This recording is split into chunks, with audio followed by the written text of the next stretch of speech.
As a huge advocate for rosé all day, I feel like it's super important to discuss the 3 different vintages of the rosé in our new case sale for August, our vertical series of rosé. So we have 3 different vintages of rosé here. We have our 2018 featuring the works of Ginny Adelsheim on that label, one of those classic heritage labels for us. We have the inaugural vintage of the Artist Series label. That is the 2019 vintage, featuring the works of Letty Jane Rennekamp. And then of course we have our current release, the release that I'm very excited about. We have the works of Jeremy Okai Davis on the front for our 2020 Artist Series vintage. And what sets these 3 vintages apart?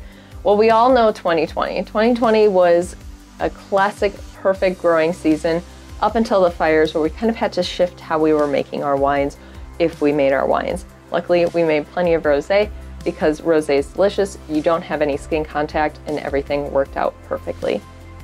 Now the 2018 and the 2019, they were kind of similar in ways that we had nice warm days, very cool evenings, a classic Oregon growing season, or what used to be a classic cool Oregon growing season. We're starting to get a little too accustomed to these warm seasons here. For the 2018 and the 2019, we used a combination, almost a hybrid of these 2 methods. We're using a nice hybrid of both whole cluster press as well as Sanyé method. Again, really clean, really easy to drink. These 2 wines were fermented 100% in stainless steel tank until they went through the final stages of winemaking and into bottle. For 2020, we stuck to completely whole cluster.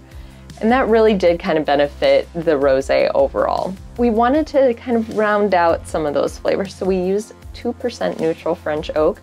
Neutral, mind you, no additional flavors added from the oak barrel, but we used neutral oak to kind of round out some of the acidity here, kind of give this richness to the wine and really accent the great flavors that are included here. Some of those flavors for each of these rosés may include cherries and strawberries.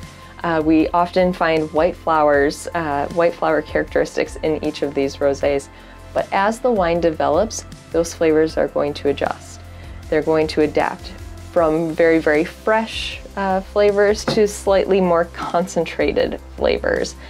Concentrated as in cooked or roasted or stewed. You might even get a subtle hint of baking spice coming out of some of your rosés that have aged.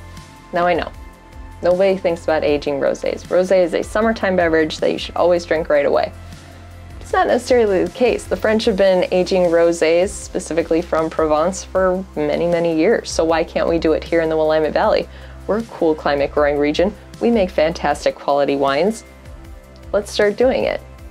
What you're gonna find in the 18 rosé is a little bit more structure to it. There's gonna be a little bit more going on in comparison to the 2020.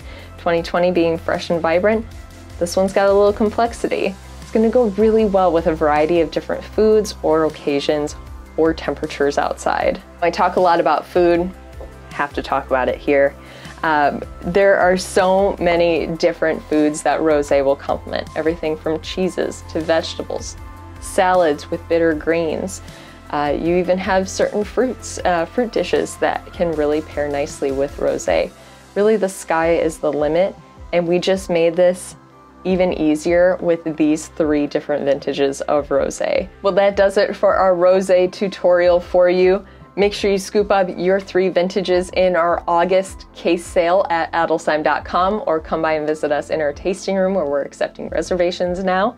We can't wait to hear how you enjoyed your rosé all day, all year round. Cheers.